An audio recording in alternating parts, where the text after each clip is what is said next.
What is up, fight fans? Welcome back to another edition of the show. Today I got the full breakdown and predictions for UFC Vegas 117 Arnold Allen versus Mikhail Costa. Yeah, back at the Crapex. What can you say? Which was another place to host the fights, but we're here. We're here. And before I start, sorry I'm late, but I've been traveling. I was visiting my mom's last week. Hope everybody had a great Mother's Day weekend. Um, and yeah, but I'm here. I'm here to help you out. We had a great slamming week last week, and we went. I believe it was 10-2 on the picks, and 11-2 on the best bets, which is we had a great excellent week. We're gonna keep the momentum going. Would have swept it if it wasn't for Jared Gordon, you know, giving his neck to to the all dangerous all time winner in the UFC. Even the casuals know not to give up your neck to Jim Miller like that. That was a bonehead move. I didn't see that coming. Nobody did. I'm sure he's very, very disappointed in himself, and his team is disappointed in him for, you gotta watch out, man. You know, Jim Miller at this stage of his career, he's dangerous, like I said, but if you give it to him, he's gonna take it, and that's what happened. And then yeah, the co-main event, I think it was an early stoppage, but it was looking like Josh Fan was on his way to win that anyway, but you gotta let that go, man. You gotta let that go. These kids are young. It was a great fight overall, and you just hate when refs do that and just stop it a tad bit early. There's no need for that, but whatever. No use of crying over spilled milk. It's just got too wrong. And then yeah, I said the main event will be a draw, and it wasn't.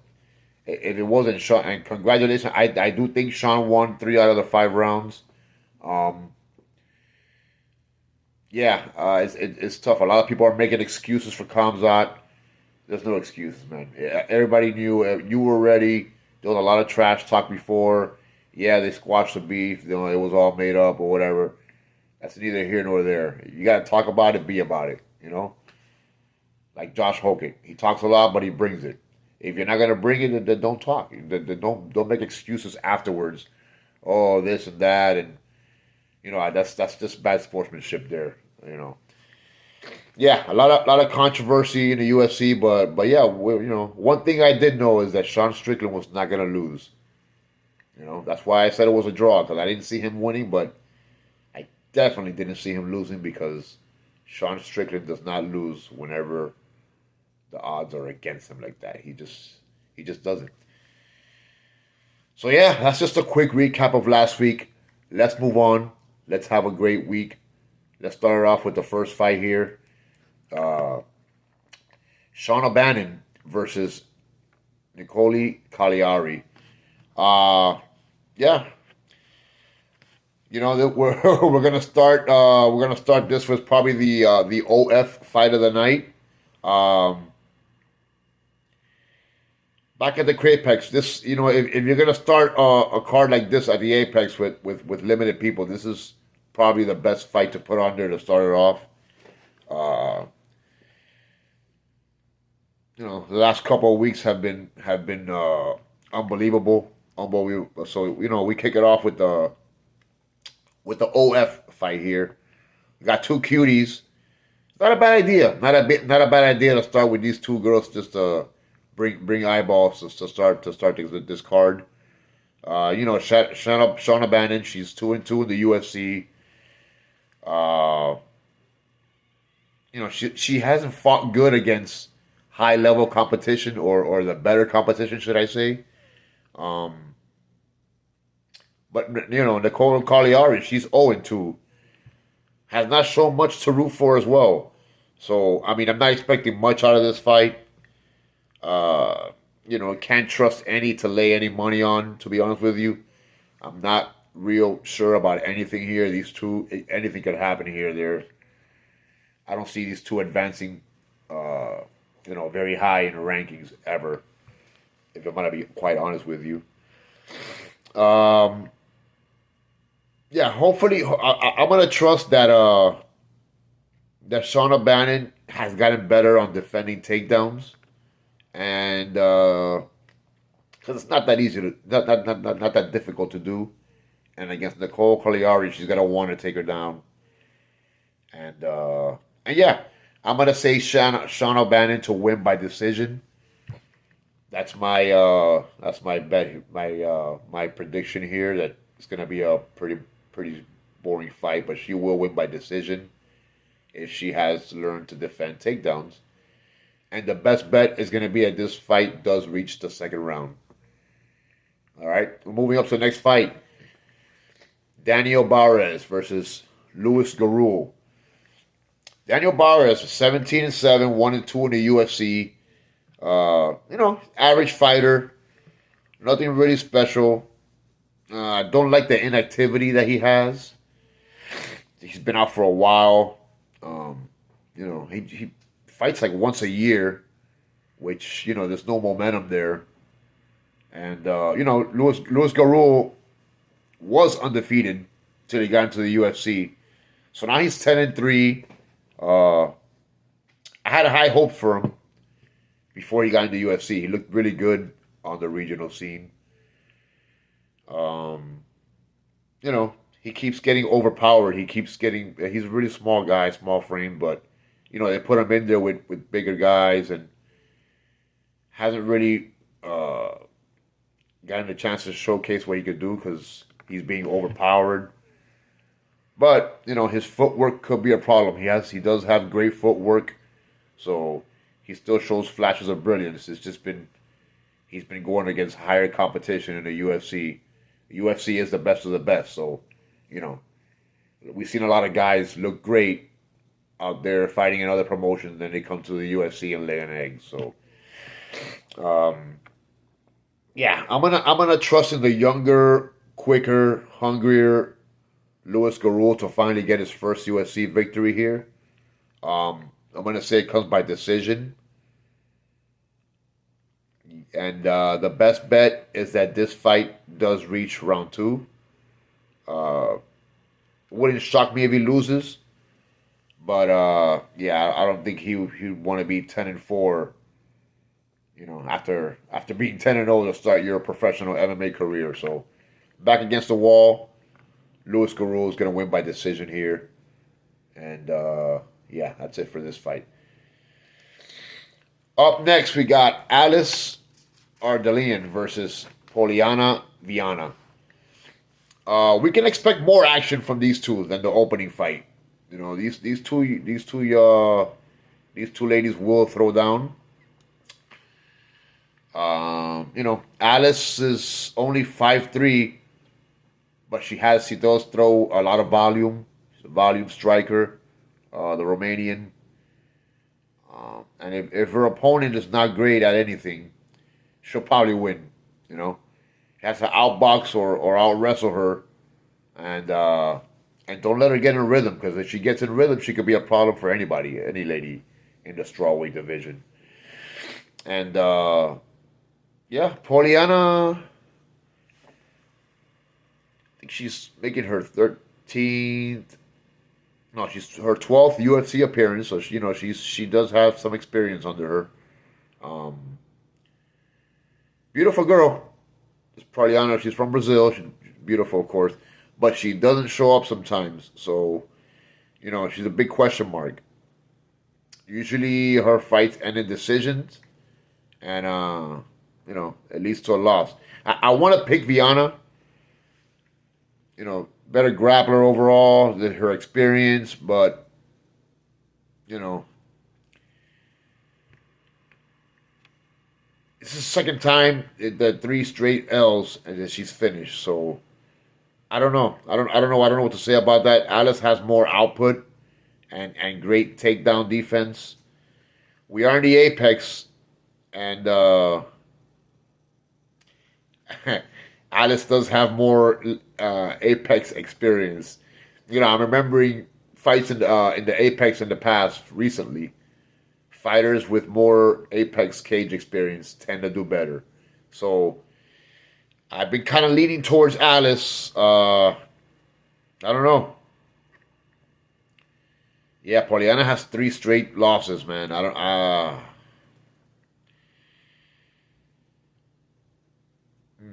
This is tough. This is tough. But I'm gonna go with Alice. I'm gonna go with Alice by decision here. Uh, yeah, I'm gonna take Alice Ardelian by decision. Best bet is that it reaches round 2. I'm gonna hope that this fight is actually a pretty good fight, and I'm gonna hope that we don't start off with 3 snoozers.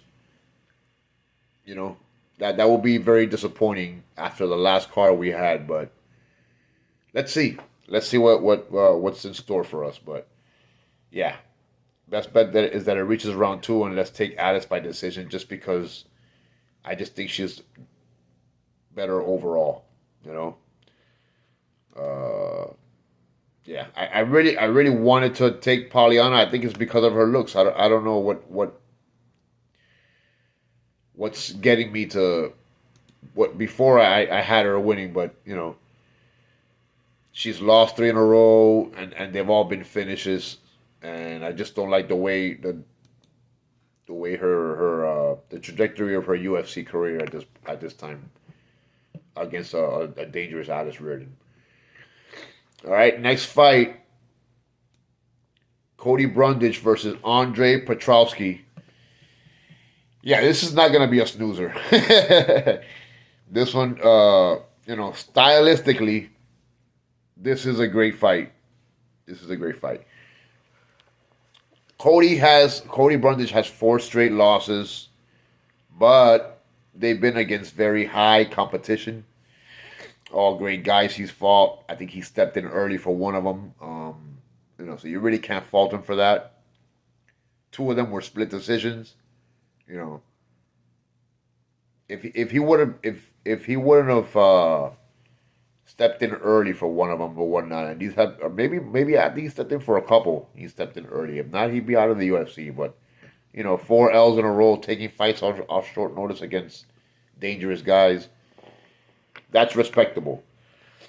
He's like a bigger Gagey without the success. That's how I see Cody Brundage. He's a wrestler that strikes, and whether you love him or hate him, you gotta respect that. Yeah, Andre Petrowski he's pretty good talent. He looks good until he doesn't. Usually starts off really well, and that's a clear advantage that he's gonna have here. If he can start to fight off really well, and get a hold of Cody, and just bring the fight to him and don't let him get going, that's gonna be his clear path to victory here. I don't know if he'll do it though. This guy makes decisions that are pretty questionable at the at the time where you least expect it.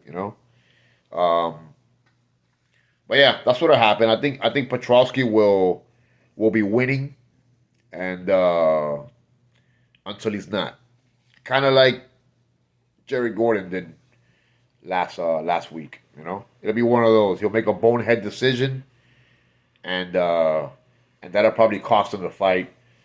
So I'm gonna go ahead and take Cody Brundage here by second round sub.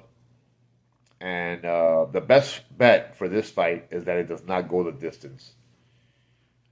That's what I'm mostly sure of.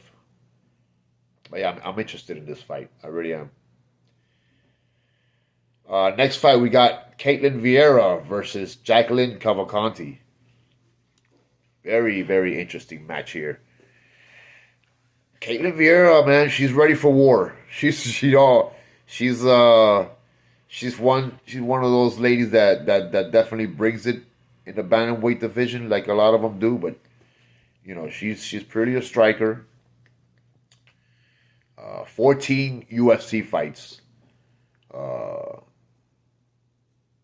I think she might have submitted Meatball, Molly McCann. She got KO'd by Alda. But besides that, all her fights have been decisions. So 8-4 in those decisions. Take that. Take that for as a grain of salt. So yeah, 2 finishes, one on her side, one she got finished, and then she's been 8-4 on decisions. She's a pretty much average fighter, as you can see, with a lot of talent. You know, she's average outcome, but she has a lot of talent. But she's going up against a younger fighter that's doesn't have the wear and tear that she has. I think she has 5 straight wins. She's looking great. She's looking great. They're all by decisions, but 3 of them are in the apex. That's the key there. That apex experience. I'm using that to my advantage here. But this is a really big test for her because Caitlin Vieira is very, like I said, she's been around. She's been around 14 fights in the UFC. Even though Kiera has double the experience of Cavalcanti, she's shown brilliance in her small UFC tenure. And I just expect a great fight here from both of these ladies. And I'm going to take Jacqueline Cavalcanti to win by decision. And the best bet here is that it reaches round 2.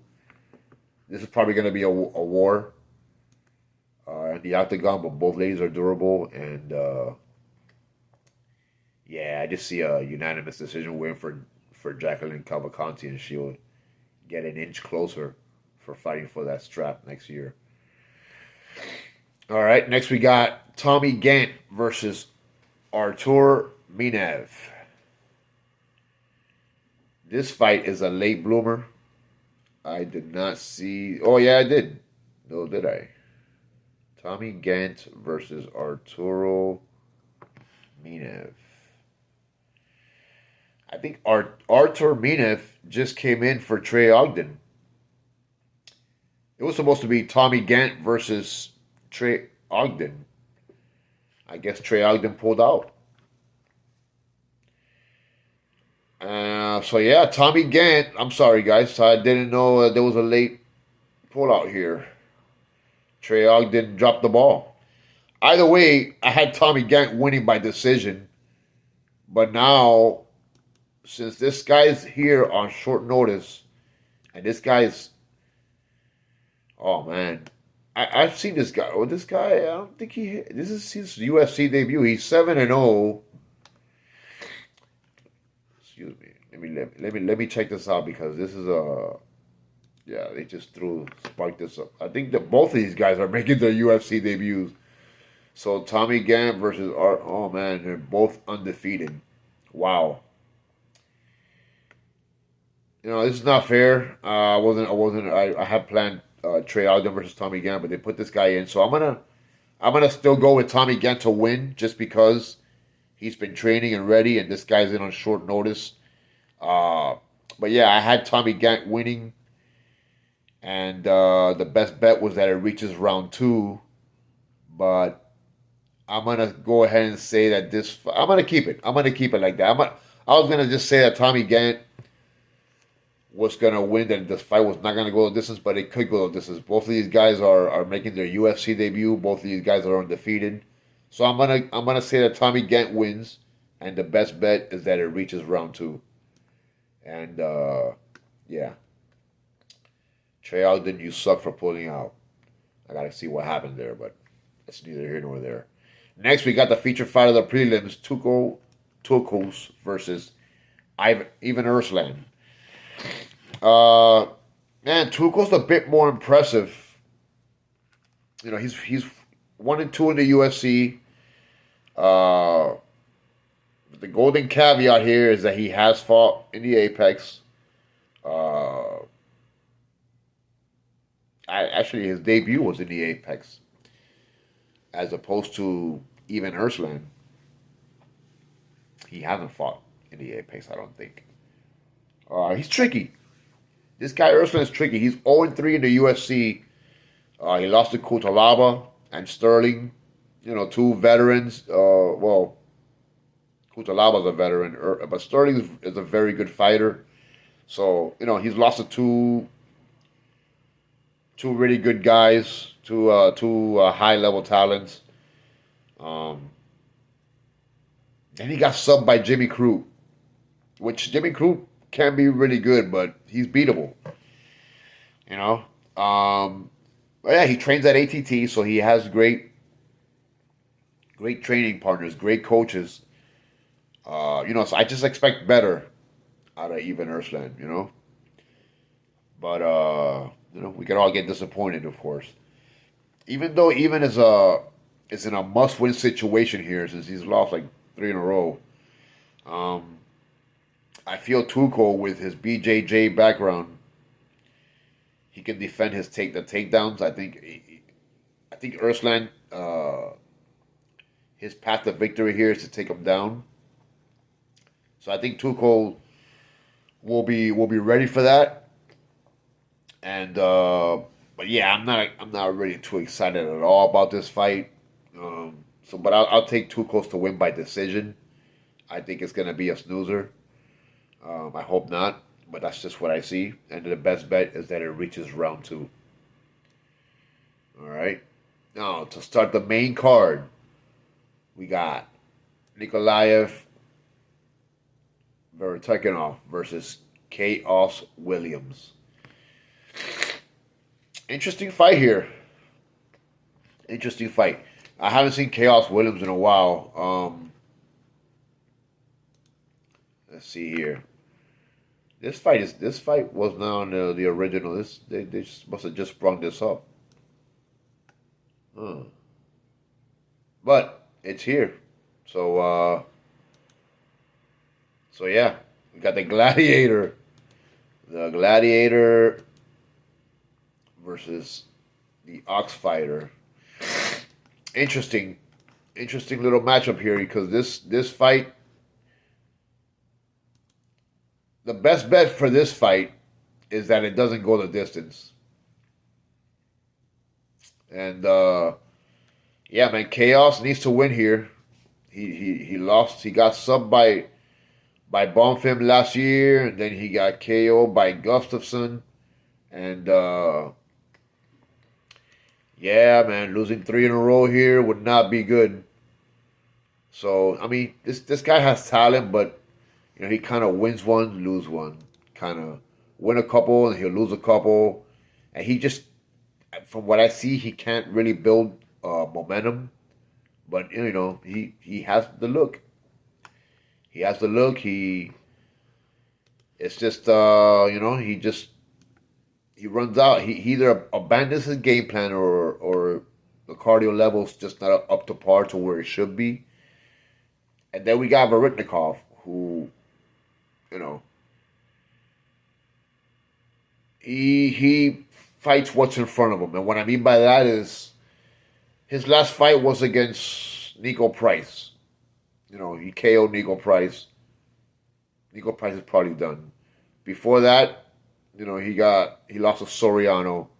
It was a pretty close fight. No, it wasn't. Soriano really. I mean, he put up a fight, but Soriano won.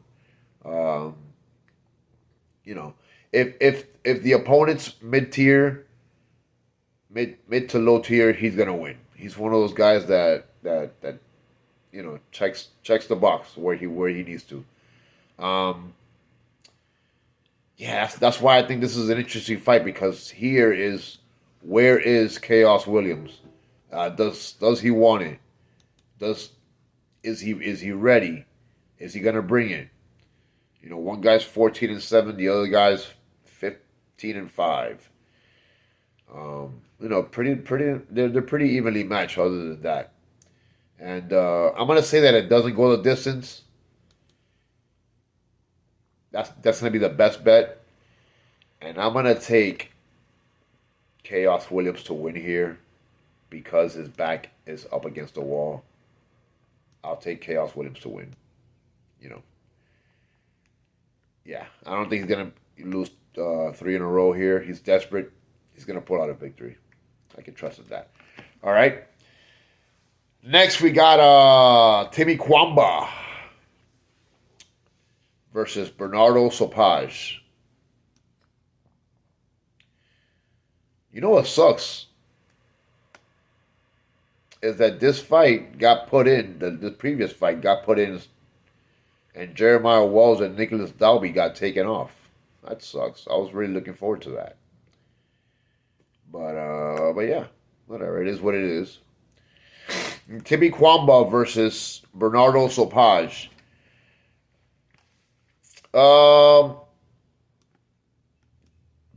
Timmy Kwamba is an excellent fight to. Timmy Kwamba and Bernardo Sopage, low key, might be the fight of the night. Timmy has lost. Sorry, he lost his first two UFC fights, but then he won his last two. So, you know, he has a 3-inch height advantage, 5-inch reach. That's huge here. Bernardo Sopage is 1-1 in the UFC. He may look like Ilia Topuria a little bit, but he's not.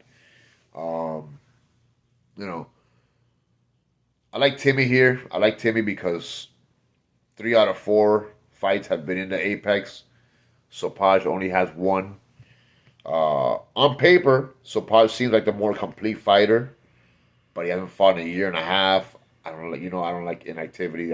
To me, that's pretty big. Plus everything else that I mentioned. I see Timmy Kwamba winning here. I'm gonna say decision, but yeah, I'll take Timmy Kwamba, and the best bet is that this fight reaches round 2. All right. Next, we got Modestas Bukauskas versus Christian Edwards. What is going on here? There's a lot of late. It wasn't supposed to be Christian Edwards. It was supposed to be Rodolfo Balado getting this work from Modestas. But yeah, I guess he pulled out again. A lot of people pulling out. Fights getting changed here. This is BS. Yeah. Either way, I had Modestas winning first round KO. I think Rodolfo even had himself losing first round KO. That's why he checked out of this fight. So we bring in Christian Edwards on short notice, middle of the road fighter. I'm gonna keep it the same. Jackson Wink. So I mean, he's pretty dangerous. Yeah, he's not a walk in the park. He does come from a good gym. Not gonna lie, I don't know much about this guy, but he's from Jackson Wing, so he should be pretty good. But coming in short notice, the best bet is that this fight does not go the distance. And folks, I'm still gonna take Modestas Bukauskas to win by first or second round TKO, just because he's been training for it. And I don't think a change of opponent like this, I don't think this guy Christian Edwards is that much of a difference to deter what he's been training and what he's put into camp. So, yeah, we'll keep it the same. All right, next we got Malcolm Wellmaker versus Juan Diaz. And, yeah.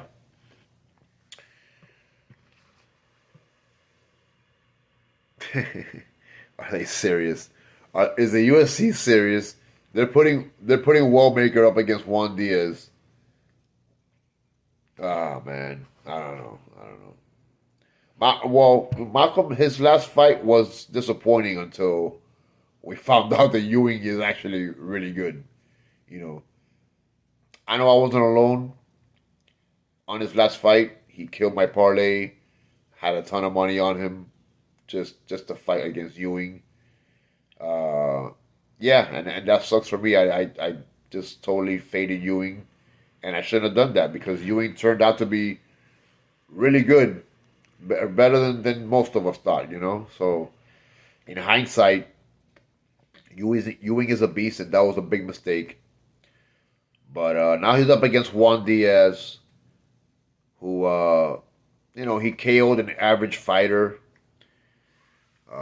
in the Contender Series. He looked good. but it's the Contender Series. It's an average guy. It's not the actual UFC yet. He's 15-1 with 5 KOs and 2 subs. So he's not bad by any means. I do know one thing here. The best bet for this fight is that it does not go the distance. Uh, yeah, I think Malcolm Wellmaker is well aware of the disappointment that he caused everybody, and he low key told me that he's gonna make up for it here. So look for Wellmaker to settle in the second round and KO Juan Diaz and totally redeem himself from the last episode that he had there several months ago. All right. Next, we got Do Hoo Choi versus Daniel Santos in our co-main event of the evening. And, yeah, man. I'm flabbergasted that this fight is the co-main event. But, then again, we are in the Apex. Actually, this fight's low-key pretty good. I'm not going to lie. On paper, I mean, if you look at these guys, you look like, well, why is this a co-main event? But I'll show you why. Do Hoo Choi is 5-3-1 in the UFC. He's looking better in his last few fights than he was before. So he's a fighter that's been improving. But man, he struggles. He's another guy that when you put him up against high level guys that are well rounded, he struggles. He struggles. I don't know if that's just that they put him up against better guys too early, or I don't know. But when you put him up against well-rounded guys, he's just not the same guy, But he does have a 3-inch reach and height advantage here. But yeah.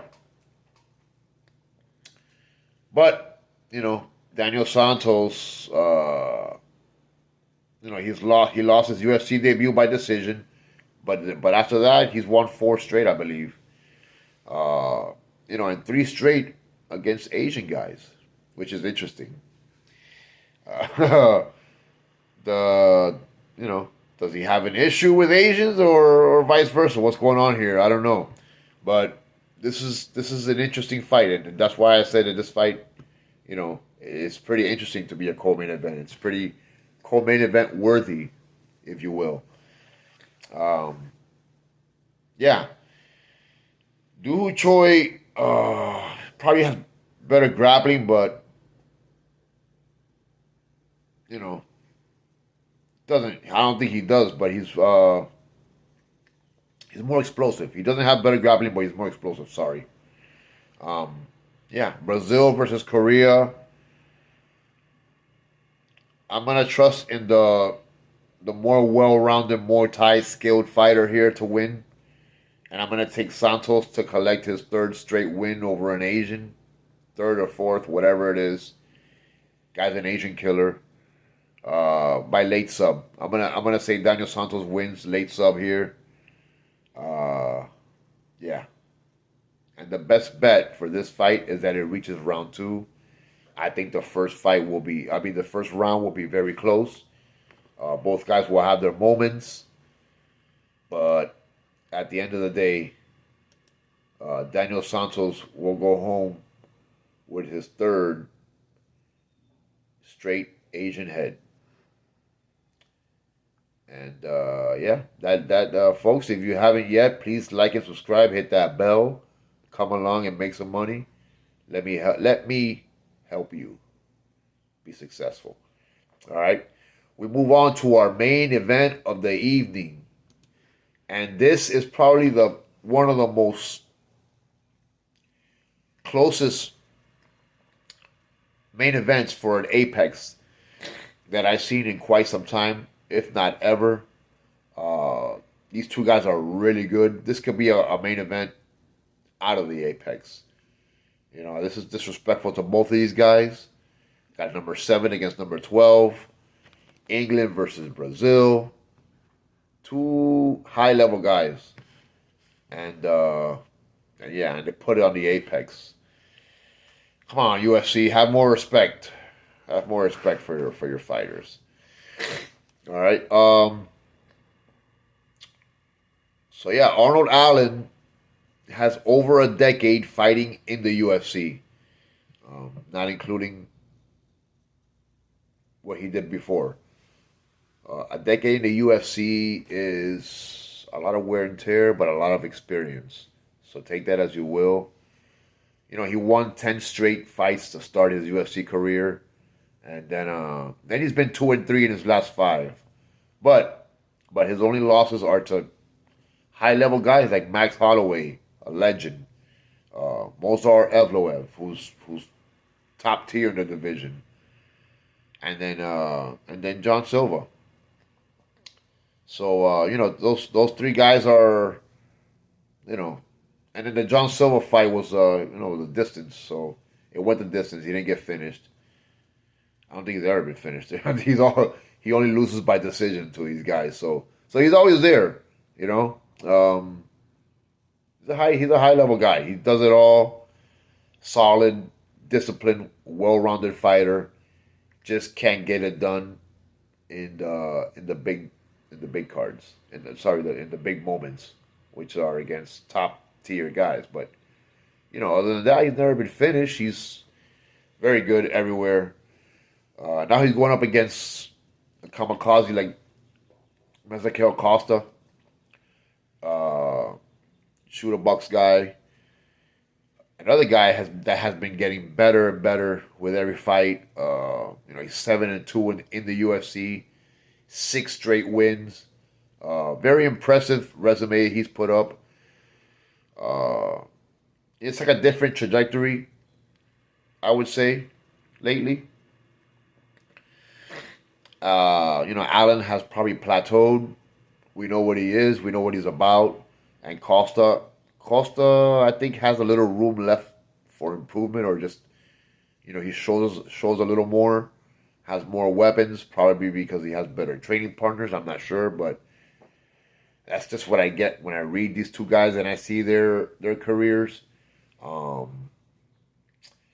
know, the last fight he KO'd Ige, gave Ige his first loss by stoppage. That was very impressive, very impressive. You know, both guys are great everywhere. That's why I really like this fight. They've seen all types of styles. Of course, Allen's been fighting in the UFC for 10 years, so you can just imagine what he's seen. And yeah, and Costa, you know, he's been fighting higher competition lately, so I think both guys are ready here. You know, Allen's probably better overall, what resume wise, because he's fought more guys. But yeah, I think this guy Costa, training with Oliveira and them, he has the win streak going. He's just his momentum and he's just on another level right now. He probably. Yeah, I with the momentum that this guy has, and then I've seen Allen, you know, we've seen him lose in big moments. I'm gonna take Costa to win here by decision. The late sub is gonna be live if he can get Arnold Allen in a good position. But he's just never been finished, so it's kind of tough to see this guy finished. 2 guys back to back that have never been finished. So I'm gonna say that he does get a submission in, but you know, Arnold either gets out or saved by the bell, and there's not enough time, but it's gonna be close. But it could happen. But I'm not gonna bet on it. I'm gonna say that Costa wins by decision. That's the safer way to go. Yeah, I just see this playing out as a long contested back and forth match. Chess match that will be eventually won by Marquez Costa, and the best bet here is that it reaches round 2. Yeah, there you have it. UFC 117 Vegas full card prediction breakdown by yours truly. Let's keep the momentum going. Like and subscribe. Let me know how you feel. Uh, have yourselves a great weekend. Be safe out there. I'll see you next week.